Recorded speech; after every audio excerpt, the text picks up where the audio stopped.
Zdravím vás. Začíná pořad Za hranicí a mým hostem je Petr Dosedla, můj kamarád a člověk, kterého z pořadu Za hranicí znáte, nevdává parádní díly a stejně taky Martin Navrátil nebo Jiří Krška nebo dohromady tvoří Navrátil Travel, tak se na tenhle projekt podívejte. Nazdar, Peťo, ahoj. Čau Vladíku, ja ťa zdravím. Chcel som povedať, že Bienvenido a Kuba, tak sme to pôvodne plánovali, že ten diel dáme priamo z Havany alebo z Kuby, ale bohužiaľ, vzhľadom na situáciu, ktorá tam je a prečo to bol aj ten jeden z tých dôvodov, prečo sme to tam samozrejme vybrali, tak neboli by sme schopní natáčať absolútne nič, lebo na Kube je nie len taký ten karibský vibe, taká tá pohoda, ale aj internet dostal, že ešte horší, pomalší vibe a to znamená, že tam video v žiadnom prípade nepustíš ani nejaký videohovor. Takže sme to počkali na to, až som sa vrátil a som teda fresh po mesiaci na americkom kontinente, kade kde, ale teda aj na Kube, o ktorej by sme sa mali teda rozprávať. Takže teďka sa ako křičí internet Cuba Libre. No. Tak, áno. A je to ale našťastie, nie je to tam také zlé, ako napríklad si to ja pamätám, keďže na Kube som bol, myslím, že 3 alebo 4 razy, kedysi internet bol na Kube doslovne, že luxusom. A nie len pre turistov, ktorí ho vedeli zažiť teda v tých rezortoch alebo v hoteloch, ale pre domácich absolútnym luxusom. A ty si kupoval také kartičky s stieracím kódom, kde si sa 90 krát pomýlil, kým si tých 300 čísel tam naťukal a potom si stál pred tým hotelom, kde tá sieť prenikala a ty si sa vedel napojiť na tú hotelovú sieť alebo pri tom rezorte, vyzeralo to veľmi covidsky, alebo pred nejakými takými známymi pármi, kde samozrejme chodili najmä cudzinci, lebo tam postávali, že desiatky ľudí a keď sa samozrejme napoja desiatky ľudí na nejakú Wi-Fi, tak potom ten signál vyzeral presne tak, čiže neužil si to nikto, ani ten, kto od toho čakal, ale teraz treba povedať, že ten internet relatívne fungoval, ale on je samozrejme spojený s tým, že keďže Kuba má extrémny nedostatok momentálne a budeme sa ešte asi o tom baviť, benzínu, alebo teda vôbec ropy, aby mohli fungovať, tak výpadky elektriny a blackouty sú tam častejšie ako hurikány alebo ako búrky, tak dnes síce môžeš ten internet mať a paradox je ten, že si dokonca vieš kúpiť eSIM-ku, čo ma prekvapilo, lebo by si čakal, že teda v jednej z 5 komunistických... Na tu som sa chcel zeptat. Vieš prísť už normálne s eSIM-kou, ktorá štandardne funguje, pretože niekedy v takýchto destináciách ty síce kúpiš si eSIM-ku, ale fungujú len tie lokálne karty.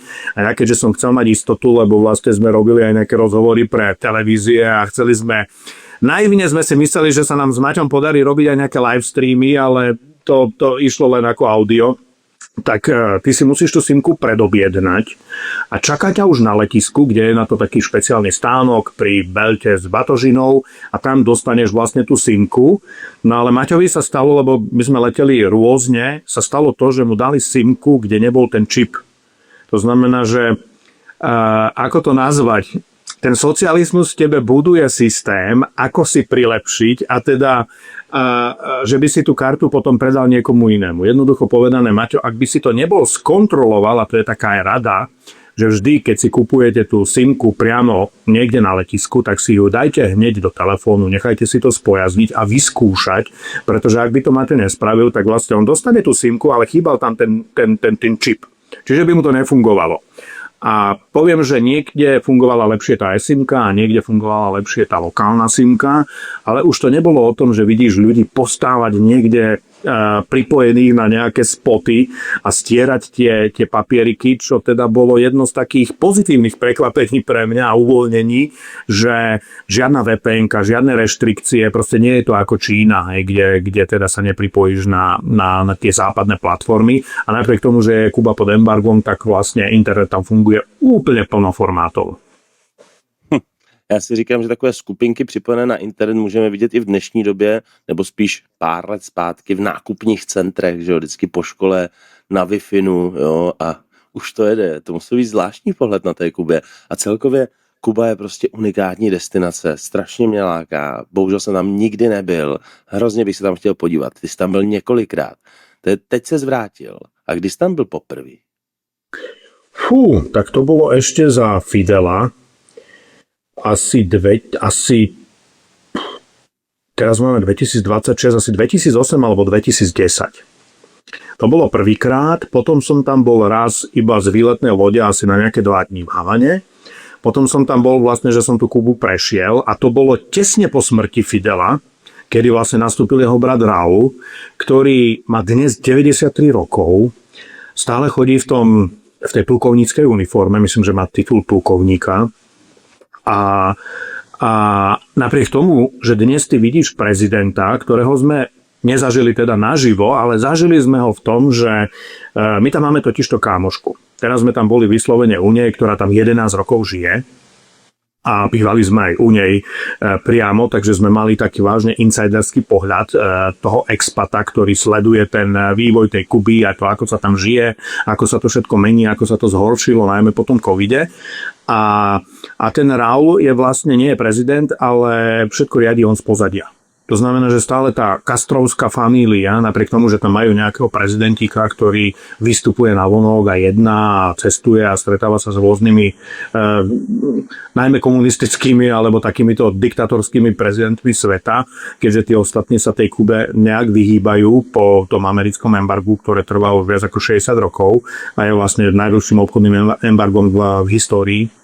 Tak ten prezident, sme sa s ním zoznámili v úvodzovkách cez obrazovku a to bol úplný, že bizár. Totižto mal mať nejaké vyhlásenie, ktoré všetky médiá, ale doslovne až celosvetovo priniesli, že bude nejaké zásadné. A tak tá Kuba celý ten večer, tá Havana žila tým, že ráno a 7:30, čo je úplne že nezvyklý čas aj podľa nich, lebo samozrejme tie príhovory prezidentov tam sú bežné a trvajú hodiny, aj keď teda nemajú na ten najdlhší Castrov prejav, ktorý myslím, že mal nejakých 11 hodín a išiel v kuse pred plným námestím, to si nevieme predstaviť. A 7:30 sme teda akože všetci vstali, sadli si k tomu televízoru, ešte chvíľu trval problém, že teda či to naladíme. A ja som sa pýtal vlastne aj tej kamošky Dianu, že hovorím, že no dobré, ale však keď bude blackout a nebude prúd, a ona sa tak zasmiala, že neboj sa, na toto si oni dajú bacha a teda keby mali použiť na to posledné litre ropy, alebo teda benzínu, nafty, čohokoľvek do generátorov, tak oni toto zapnú, aby bolo teda. Nože čakali sme teda na nejaké jej preklady a ona tak tam 10 minút sedí a ja mi, no čo hovorí, čo sa deje, ja neviem, budú slobodné voľby, akože umožnia, ja neviem, dohodnú sa s Amerikou, zruší sa embargo, má nejakú dohodu s Trumpom a ona hovorí, že no neviem, čo ti mám z tých prvých 10 minút preložiť, lebo on nepovedal vlastne nič. A ja hovorím, čiže to je vlastne ten štandard, na ktorý vlastne sú ale tí Kubánci extrémne rezistentní. Proste to je Kuba dodnes, ktorú keď ja z tých návštev hodnotím, tak žije tá politika veľmi opatrná. A ja už keď som prilietal, tak možno začneme tam, tak to bolo zaujímavé, že ja som letel vlastne z Floridy. Čo by si povedal, že keďže je embargo na Kubu, tak poprvé teda Američania majú zákaz lietať na Kubu. Máš iba taxatívne daných asi 12 dôvodov, ktoré sú, Slováci a Češi potrebujú víza, ktoré sú ale, zaplatíš len nejakých 22 €, dostaneš taký QR kód, ale potom sa vypisuje ešte jeden formulár, kde vlastne uvedieš dôvod, hej, tak ako ja si hovorím, no tak asi tam nedám, že novinárčina, turizmus tam nebol, lebo som letel z Ameriky a tam je vlastne ten turizmus zakázaný, tak som tam dal, že idem robiť pastoračnú činnosť, tak si hovorím, že akože, no wow, lebo teda novinárčina tam bola, ale hovorím, to nedám, lebo zase keď priletím, tak tí tajní, ktorými vlastne je to letisko prešpikované a na to nás už ona upozorňovala, že nemáme fotiť a natáčať a tak som si hovoril, že no dobre, to je práve tá moja úchylka, ale že tentokrát to teda neporuším a spravil som len pár fotiek, aby som hovoril, že nepotrebujem tu teraz 2 hodiny niekde niekomu niečo vysvetľovať, veď však nakoniec, keď budem odlietať, tak si potom to letisko zmapujem. No ale lietadlo bolo absolútne plné. Ten paradox je, že napriek tomu, že je ban na Ameriku, tak 7 letov denne máš z Miami. Pretože tam žije najväčšia diaspora Kubáncov, ktorí ušli z Kuby a je tam celý distrikt Little Havana, kde žije asi 100 000 amerických Kubáncov alebo kubánskych Američanov, akokoľvek ich nazveme. A tí vlastne môžu navštíviť rodinu. Je to jeden z tých dôvodov, ktoré sú o výnimkách. Ale vždy to prísne kontrolujú a musíš vypísať QR a ten vlastne potvrdzuje, že ideš na vlastné riziko, čiže ak by ťa náhodou zatkli a použili ako na nejaké vydieranie alebo vyjednávanie, tak americká vláda vlastne s tebou nič nechce mať. No a čiže bolo plné lietadlo Kubáncov, vážne bolo extrémne plné a bol som tam ja jediný, to znamená, oni vám už čakali, tak prišli takí dvaja hneď akože hneď po španielsky na mňa a že a tak ďalej. Ja hovorím, že no po španielsky viem muchas gracias a ešte tak piña colada a čo ešte by ste chceli po španielsky. Ale viem, že aj Buenos Dias, no dobre, tak akože najprv sa snažili a ukázali, že nejaký papier vypísať, ktorý bol len v španielčine. Tak potom tam zohnali nejakú imigračnú, ktorá tak lámanou angličtinou niečo vedela. Paradoxne tí Kubánci z toho lietadla sa nejak nepriznávali, lebo oni sa nechceli vlastne dostať do styku s tou tajnou políciou. Hej, to neboli vojaci, to bola normálne tajná polícia. A boli to také otázky, že na čo som tam prišiel a prečo som tam prišiel a kde som všade bol a aké mám číslo topánok a čo a tak ďalej. Ale akože asi sa snažili ma nejak rozhodiť, ale keď videli, že to nič nerobí, a hovorili, že dobre, však jasné, však je to vaša povinnosť, v pohode, robte chlapci, výborne, skvelý job. A tí boli normálne z toho tak akože vykolajení, že akože ma nejak nerozhodili a ja chválne som zobral pas, kde som vlastne nemal žiadne pečiatky, len nejaké z Karibiku, čiže ako keby, aby nevideli tie Afganistany a podobne. Takže trvalo to asi 10 minút a normálne potom zobrali mi pás, oni ho niekde čekovali, akože normálne ho potom vrátili a teda, že sorry, ešte sa ospravedlnili, čo teda bolo pre mňa, že wow, že to som nečakal. A tým pádom už tam potom čakala kámoška, že teda, ale treba rátať s tým, že keď tam prídeš, tak dnes to nie je úplne že štandardné a samozrejme začínajú veľmi osekávať lety. Ešte to som tým chcel povedať, že z Ameriky sa teda ešte lieta, pretože ten let trvá asi hodinku z Miami. Ale všetci ostatní, lebo Maťo letel napríklad Turkišom z Istanbulu, tak musíš medzi pristáte mať buď v Paname alebo v Mexiku na dotankovanie, lebo na tej Kube vlastne nie je žiadny letecký benzín. Že ty tam nenatankuješ. A v zásade neopravíš lietadlo a čokoľvek, čiže ideš do toho rizika, lebo nie sú tam žiadne súčiastky, komponenty v zásade, ani ten pozemný personál. A tak oni prileteli s tým Turkišom, ale už sa stalo, lebo tá kamoška tam má rodičov a chcela ich poslať domov, tak Turkiš zrušil lety, Air France zrušil lety, čiže tá Kuba sa zvážne začína potácať teraz úplne na hrane toho všetkého, a však to si vieme povedať. No a najväčší paradox bol ešte ten, že tá posádka z toho lietadla, väčšinou keď posádka crew príde, tak ju čaká autobus a hneď ju vezú niekde na letisko a tak ďalej. Oni tam stali dlhšie ako my, lebo nám samozrejme Diana poslala vodiča s autom, pretože benzín ten je vážny, že nie že drahší ako soľ, zlato, ale ako čokoľvek na svete. Dali by za liter aj jeden bitcoin, ešte stále má hodnotu nejakú. Tak oni tam boli, že 40 minút, lebo potom sme sa ich pýtali teda, že čo, že no aj, že trvalo to 40 minút, kým zohnali vôbec nejaký dopravný prostriedok. A ja si Havanu letisko pamätám, že tam boli desiatky, stovky tých taxíkov, teraz keď ich tam bolo dokopy 10. A ono je to asi 20 km do toho mesta, čiže to trvá takých nejakých 30 minút podľa premávky, ale poloprázdne cesty a najmä $35, to čo nám vybavila tá naša kamoška, je vlastne taká cena, že pre domácich, ale ináč sa treba pripraviť, že kľudne ťa môže stať cesta z letiska do Havany $50-70, čo je extrémne veľa, pretože ja si pamätám, že to kedysi nebolo viac jak 10. No, to je masakr. A já jsem navíc teďka slyšel, že prý ke Kubě míří tanker s velkým množstvím barelů ropy a že ten tanker je ruský. No, on dokonca, keď to my točíme, paradoxne to točíme, kedy to vyjde, nie je podstatné, ale že 1. apríla, tak toto není 1. aprílový žart, ale on vážne dorazil. Samozrejme, že videl som už nejaké šoty, mi posielala tá kamoška z kubanskej televízie, kde to bolo, že že ruský krížnik alebo ruský tanker prerazil americkú obchodnú blokádu a podarilo sa mu dopraviť ropu na Kubu. A treba povedať, že čo nám hovorili domáci, a to je už po takých tých uvoľnenejších rozhovoroch a vedia, že my to nejak extrémne nezneužijeme, takže oni totižto tú ropu dostávali do istého času z Venezuely. Ale keď Trump vlastne zatkol Madura, tak to jedno z podmienok bola, že to embargo na tú Kubu bude, že rigidné a striktné. Treba povedať, že ako vzniklo, no vlastne keď tam vypukla tá revolúcia, tak v tých 50 rokoch, tak oni vlastne znárodnili všetky americké firmy, podniky, hotely. Havana bola kedysi v 20 rokoch Parížom Karibiku, alebo niekedy aj hovorili, že karibským Las Vegas. To bolo tá éra tej rannej mafie newyorskej, tak oni vlastne v tú zimu na východnom pobreží americkom, tak sa sťahovali do Karibiku a Kuba bola zdrojom nádhernej architektúry, tam vidno to Art Deco, ktoré bohužiaľ je extrémne deštruované, ktoré ostalo zachované v Miami, ale zdrojom drogy, chlast. No a samozrejme ženy. To bolo niečo, za čím sa na Kubu chodilo dlhé 10 ročia. A keď oni toto všetko znárodnili, tak vlastne na to potom prezident, myslím, že to bol Kennedy, tak uvalil to embargo. No a odvtedy vlastne Kuba sa potácala v týchto problémoch. No a keďže ten tanker dorazil, tak oni nám hovorili, že oni už mali teda nejaké informácie, lebo oni ho už raz otočili. Tá americká blokáda. On tam totiž to mal prísť v čase, keď sme tam boli. Dokonca sme tam videli jednu čínsku loď. To znamená, že neboli sme si istí, či to je tanker, alebo to je len nejaké možno, že uhlie, alebo niečo iné. Ale oni hovorili, že problém nie je ten, že aj po Madurovi, že by tam teoreticky niečo neprišlo, ale aj počas Madura. Preto tá Kuba bola na kolenách, lebo oni vlastne 90-95% tej ropy, ktorú tam oni dodávali, či už Rusi alebo Venezuelčania, tak ten režim ju predával Číňanom.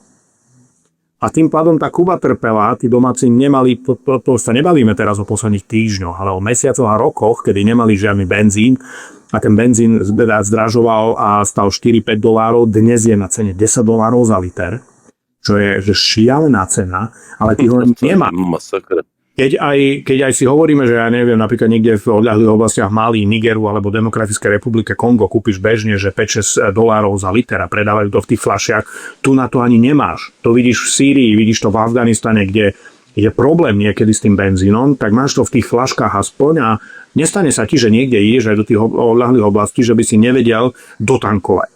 Teraz na Kube sa vlastne v zásade nedá cestovať, pretože ty nemáš garanciu toho, že prejdeš 200-300 kilometrov, a Kuba je obrovská, je to vlastne najväčší karibský ostrov, že zrazu ako keby sa vrátiš. Pretože čím ďalej ideš od Havany, tak je vlastne tá situácia extrémnejšia a extrémnejšia. Kým v Havane zažiješ, ja neviem, za týždeň jeden 18-20 hodinový blackout, tak a hovorí sa tam, že oni dostávajú vlastne podľa tých distriktov, podľa tých susedstiev harmonogram, kedy budú vypínať elektrínu. To sa snaží tá vláda robiť, aby tí ľudia vedeli si dobiť veci, aby si vedel fungovať aspoň vo firme, počítače, banky a podobne. Ale na vidieku, a teraz sa bavíme ako v podstate o celom ostrove okrem Havany, dostávajú harmonogram zapínania. To znamená, že oni sú radi, keď majú napríklad 2 hodiny elektrínu denne. A to keď si zoberieš a premietneš do toho bežného života, že máš nejakú chladničku, nevieš skladovať potraviny a tak ďalej, tak vlastne sa dostávaš absolútne do stredoveku, do doby pred tým, než sme elektrínu vlastne vymysleli ako ľudstvo. Já si říkám, že bychom to měli pojmout nějak veselejší, jo? Tak já vím, že ty nepiješ alkohol.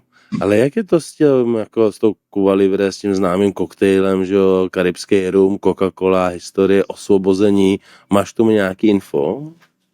No, a paradoxom dnešnej Kuby je, a môžeme kľudne byť pozitívny, že Kuba kedysi žila vlastne z cukrovej trstiny, z otrokárstva, z bavlny, potom vlastne prišla revolúcia, tá im ponúkla aspoň 2 základné veci, ktoré Kuba dlhé roky vo svete rezonovala práve tým, a to je, že skoro plná gramotnosť, ktorá pretrvala dodnes, to znamená, že funkčné školstvo a relatívne veľmi dobré zdravotníctvo.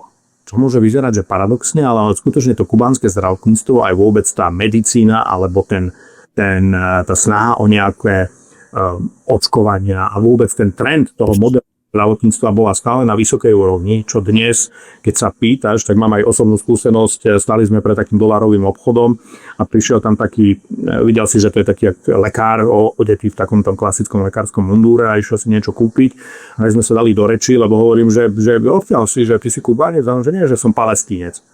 No a ten mi hovorí, že je niekde z Golanských výšin, hej, na čo som povedal, hej, jasne, videl som, tak ten bol z toho najprv, že wow, ty si bol tam, a že jasne, že môžeme pokecajme o tom. Ale predstav si, že to zdravotníctvo dospelo tam, že vlastne všetci tí dobrí lekári odišli a on napríklad študuje, lebo hovorím, že nejaký si mladý, aby si bol lekár. A on, že hej, že som v 2. ročníku, ale že už robím, lebo je nedostatok lekárov. Takže až tam to dospelo.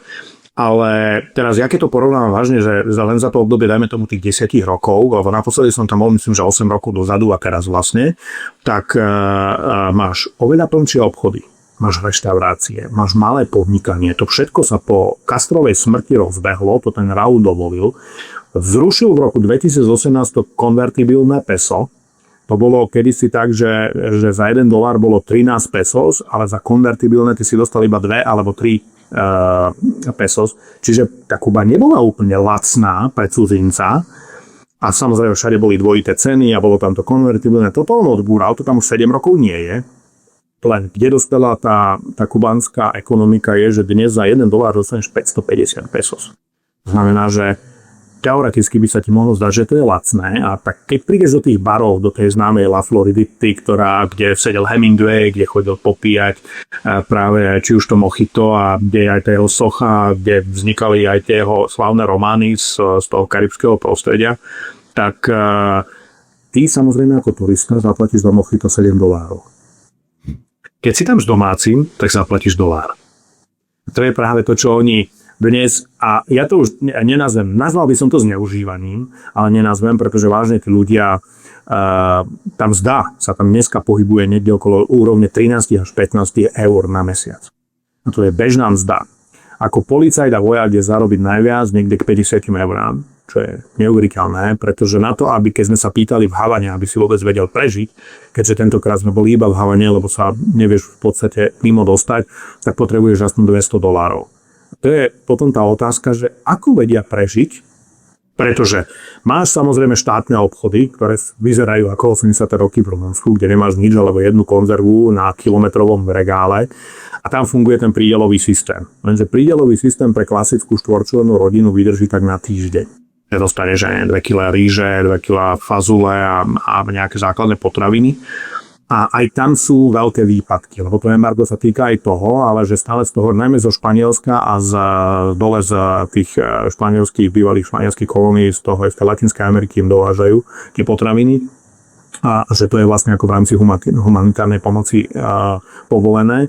Ale potom máš vlastne dolárové obchody. To je niečo také, čo si starší možno budú pamätať, ako bol u nás Tuzex. Len v kubánskych pomeroch Tuzex nie je o exkluzívnych tovaroch, ale je o úplne absolútne normálnych potravinách, ktoré majú samozrejme, že dolárové ceny, ktoré si bežný človek nemôže dovoliť. No a keď ideš do tých reštaurácií, tak samozrejme všetko je na Kube momentálne, že extrémne lacné. Práve tým, že lacné sú aj letenky, treba samozrejme rátať, ale tým, že nemusíš odletieť, alebo sa môže stať to, že budeš musieť na tej Kube ostať dlhšie, pretože ti posunú alebo zrušia let. To sa stalo napríklad aj tej našej kámoške s rodičmi, že proste ten Turkish zrušil let, ale on nevie povedať, kedy obnoví letecké linky. Tým pádom budeš musieť hľadať nejaké spojenie cez buď to Venezuelu, alebo cez Spojené štáty, alebo cez Mexiko, a tak sa potom vlastne dostáva do Európy. No a ty v tých obchodoch vlastne si vieš nakúpiť a to isté v tých reštauráciách. Vždy, teda to je o tom, že keď vieš, že si môžeš pýtať lokálny jedálny lístok, tak tá jednoducho tá povedaná tá strava nebude stať až tak veľa, ale treba rátať, že 10-12 eur necháš za obed alebo za večeru. No a keď si predstavíš, že to je vlastne mesačný plat toho Kubánca, tak je to extrémne, ale zase to, čo väčšinou obieha ten mediálny priestor, že ľudia nemajú čo jesť, tak platí najmä na ten vidiek. Ale tí ľudia v tom meste si stále nájdu ten spôsob. Tí Kubánci našli proste jednoducho voľnú cestu, majú 2-3 joby, alebo nejaký spôsob má malý obchodík. On je ráno policajt a po obede má nejaký svoj malý obchodík, alebo nejakú malú pizzerku, alebo nejakú malú reštiku, kde predáva z okienka. Čo je vlastne to malé podnikanie, ktoré im dovolili. A oni tým pádom nejakým spôsobom dokážu na seba zarobiť. A ďalšia veľká pomoc je samozrejme sú tí Kubánci z tej Ameriky, ktorí im vlastne posielajú peniaze, na tom oni stoja. Kedysi tá ekonomika vyprodukovala $3 miliardy ročne len z turizmu.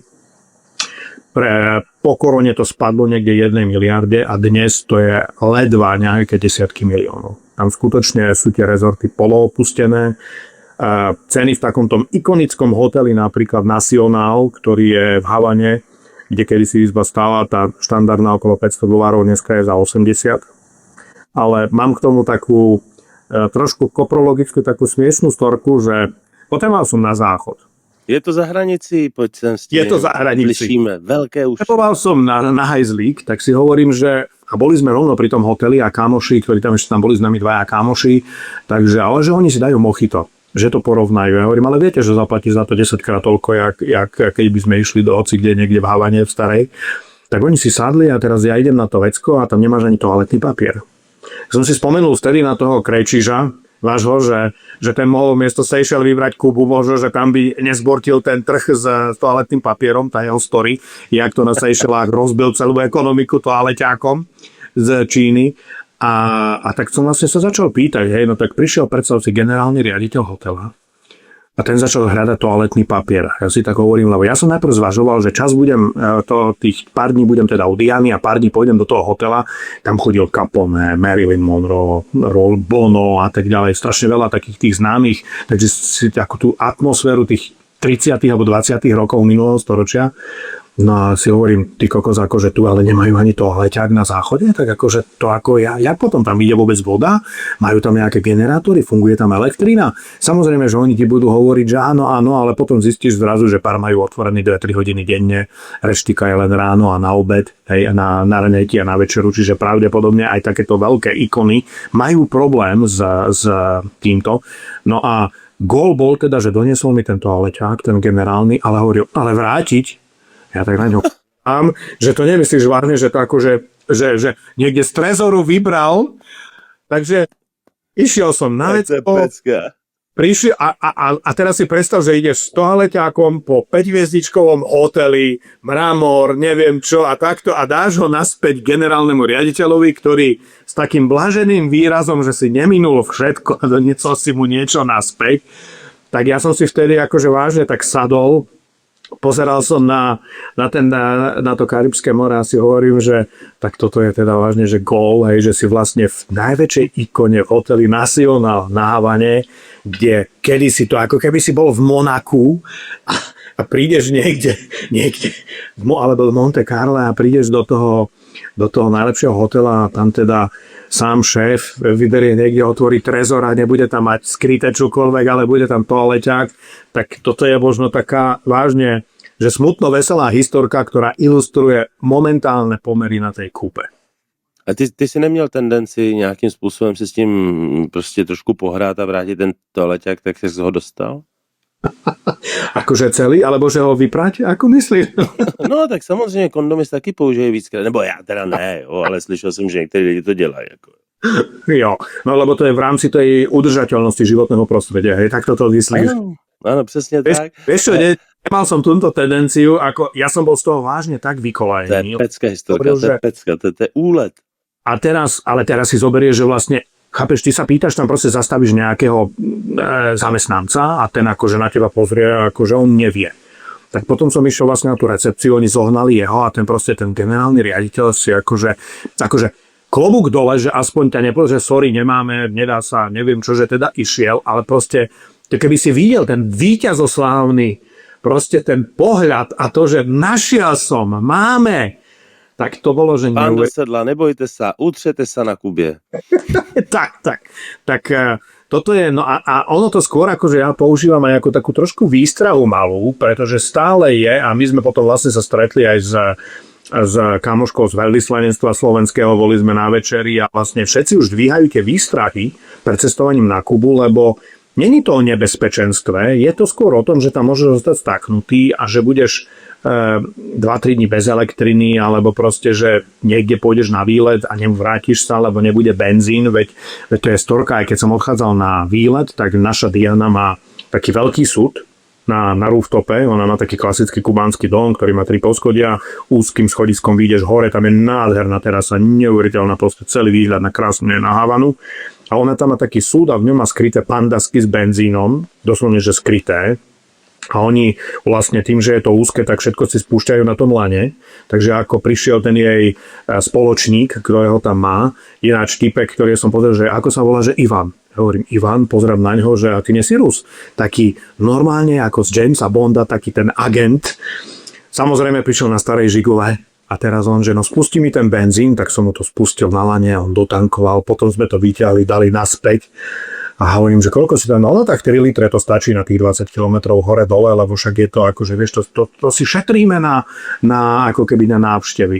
A to je vlastne aj to, že všeobecne je dnes ale Kuba samozrejme lákavá tým, že keď sa tam trošku orientuješ, alebo si to trochu navnímaš, alebo tam máš zámych, tak je vážne tá Kuba lacná, lebo ja si pamätám, že kedysi tie také výhľadky na tých oldtimeroch, ktorých tam je dnes, že strašne veľa, Všetko to tam vlastne bolo znárodnené a ostali tie krásne Chevrolety a kadejaké tie Pontiaky a tie americké autá zo 40 50 rokov, mnohé prerobených na také tie malé taxíky, kde sa ale miesto 5 ľudí zmestí 10 a podobne. Ale kedy si to stalo $150 bežne hodina, dneska $40 a ten človek je rád, že vlastne ťa povozí, aj keď je ten benzín na jednej strane drahý, tak na druhej strane má aspoň nejaký job, lebo tam vážne, že kedy si to námestie revolúcie obrovské, vlastne myslím, že 10. najväčšie na svete, kde Castro teda rečnil hodiny, tak tam nájdeš 3-4 takéto autá. Kedy si sa to hemžilo, bolo to absolútne plné. Ty sa postavíš a ja som bol si v Severnej Koreji, pamätal, že keď sa postavíš na tú cestu v Severnej Koreji, tak sem tam okolo teba prejde nejaké auto, raz za 10 minút niečo. Tam to bolo veľmi podobné, že dnes vážne na tej Kube, ako nie je to o tom, že tam nie je nikto a že je to absolútne prázdne, ale na druhú stranu tá Kuba je extrémne trpí momentálne týmto, že tam prestali tam samozrejme chodiť tie výletné lode, čiže tam klesol obrovský ten turizmus, čo bolo najväčšie.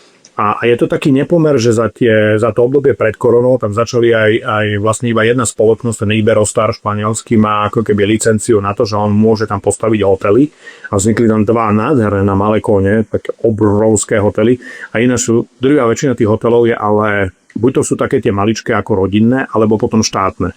A aj ten Nacionál je štátny. Tak vlastne aj tá historka s tým toaleťákom je vlastne historka toho, že ako funguje ten... Brutální. No a v čom ešte, že chcel si byť pozitívny, ale zase ono zaujímavé, že sú tie informácie, že keď chceš vybrať peniaze z banky, tak sa priprav tak na 2 dni. Budeš stať pred tou bankou. No já v době, kdy jsem byl ještě jako single, tak já se omlouvám, já bych nešel úplně do banky, ale já bych na Kubu letěl za požitkové doutníky a taková ta karibská prostituce. Jak to tam je?